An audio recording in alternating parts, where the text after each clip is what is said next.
अस्सलाम वालेकुम स्टूडेंट्स, आज का जो हमारा टॉपिक है वो है एंडोसाइटोसिस एंड एक्सोसाइटोसिस, जो कि बहुत ही आसान और सिंपल सा टॉपिक है। टॉपिक स्टार्ट करने से पहले अगर आपने मेरा ये चैनल सब्सक्राइब नहीं किया तो like and subscribe my channel so that के नेक्स्ट टॉपिक की वीडियो आपको फौरन मिल जाए।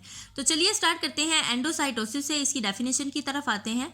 It is the process of cellular injection of bulky materials by the infolding of cell membrane. Injection का मतलब है द एक्ट और process of taking in something for digestion. Bulky materials मतलब बड़े मटीरियल्स। बाय इनफोल्डिंग, इनफोल्डिंग का मतलब है turning inward of cell membrane.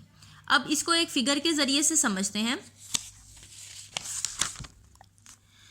यहाँ पर देखें, हमने बात की कि बल्की मटीरियल का अंदर जाना, ये बल्की मटीरियल है, ठीक है। और ये देखें, ये क्या है? Cell membrane.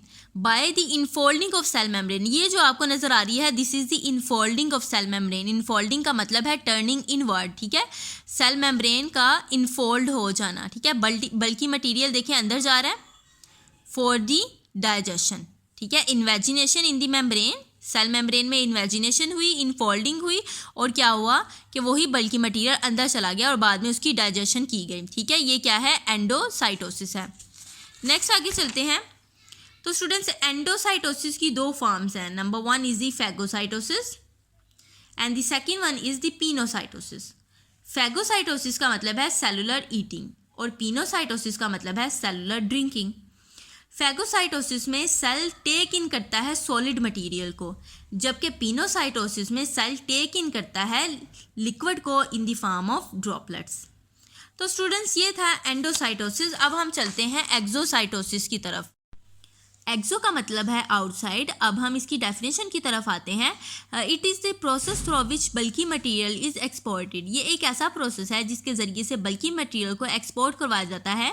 This process aids new membrane. ये प्रोसेस नई मेम्ब्रेन को ऐड करवाता है which replaces the part of the cell membrane lost during endocytosis. Endocytosis के दौरान जो सेल मेम्ब्रेन का पार्ट लॉस हो जाता है उसकी जगह एक्सोसाइटोसिस न्यू मेम्ब्रेन को ऐड करवाता है। अब हम इसकी फिगर की तरफ आते हैं। जैसा कि हमने एंडोसाइटोसिस में पढ़ा था कि जो मटेरियल है जब वो एंटर होता है सेल में तो सेल मेम्ब्रेन में इन्वेजिनेशन होती है, इनफोल्डिंग होती है, ठीक है। अब यहाँ पर सेल मेम्ब्रेन का कुछ पार्ट जो है वो इस मटेरियल के अराउंड आ जाता है।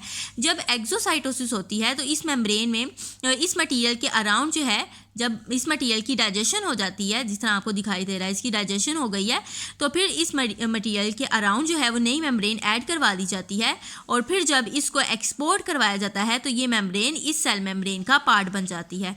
तो स्टूडेंट्स, ये था हमारा आज का छोटा सा टॉपिक। अगर आप चाहते हैं इससे नेक्स्ट टॉपिक की वीडियो आपको फौरन मिल जाए तो like and subscribe my channel. मिलते हैं हम अपनी नेक्स्ट वीडियो में। अल्लाह हाफिज़।